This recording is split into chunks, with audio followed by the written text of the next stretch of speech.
Welcome to Ask Pastor John, a question and answer podcast with John Piper. John, it's been many years now since the release of The Gospel According to Jesus by John MacArthur, and I remember the stir that was kicked up among certain Christians at that time that this was adding works to salvation. The term lordship salvation was used. Has that question been settled now, or do you still see a resistance to the teaching that our faith must be a living, working, fruit-filled faith to be real faith?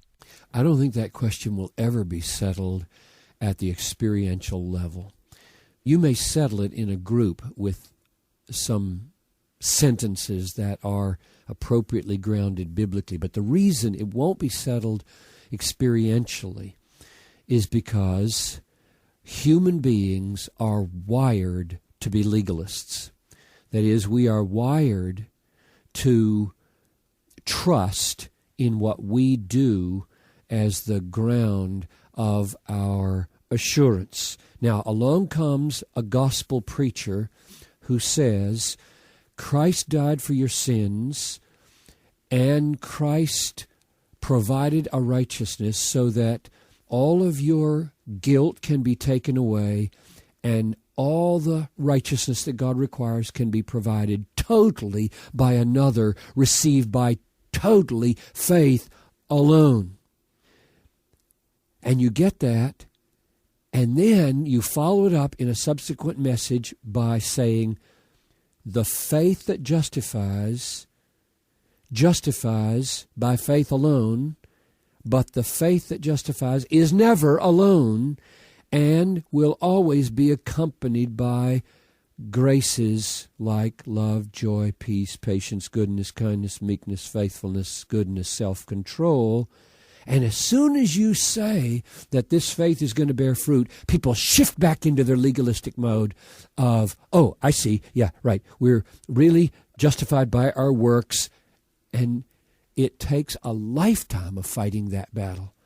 Let me give you an illustration. Tim Keller, who's the pastor of Redeemer Presbyterian Church in New York, is really good at preaching the gospel to legalists and lechers. Lechers, people who just give way to their appetites. He said, this is so helpful, I heard him say this recently. He said, in New York, you got to preach the gospel to lechers, that is, lawless people, and in your preaching to lawless people, defend the gospel against legalism. And people say, why? This is not their problem. These people are not legalists. These people are doing what feels good every day to them. They are totally sold out to their own immediate satisfaction. And you're saying when you preach the gospel to them, you need to preach against legalism. He says, yes, reason. Because if you tell them the way they're living is wrong, the only alternative in their head as a natural person is rules. That's the only thing they're going to think of. They don't have a gracious life. They cannot, out of their brain, bring the gospel. The gospel is supernaturally given, it's supernaturally explained, and it's supernaturally experienced. If you don't tell them the alternative to their life is not legalism, that's the only default mode they have to go to. Therefore, to preach the gospel to legalists or to preach the gospel to lechers, you have to distinguish it not only from a lawless life, but a legalistic, self-reliant life.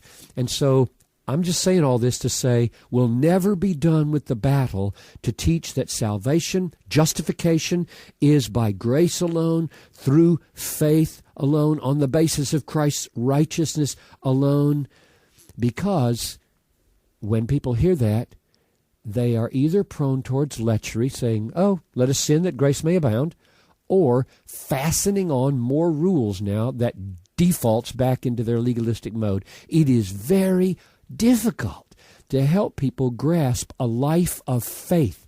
I am crucified with Christ. It is no longer I who live, but the life that I now live, I live by faith in the Son of God who loved me and gave himself for me. That's a mystery way of life, and we want to try to help people get it by distinguishing it from lawlessness on the one hand and legalism on the other. We're going to be doing that till the day we die. Ask Pastor John, a podcast of John Piper and Desiring God. Know God and enjoy him more than ever through spending time today at our website, desiringgod.org, desiringgod.org.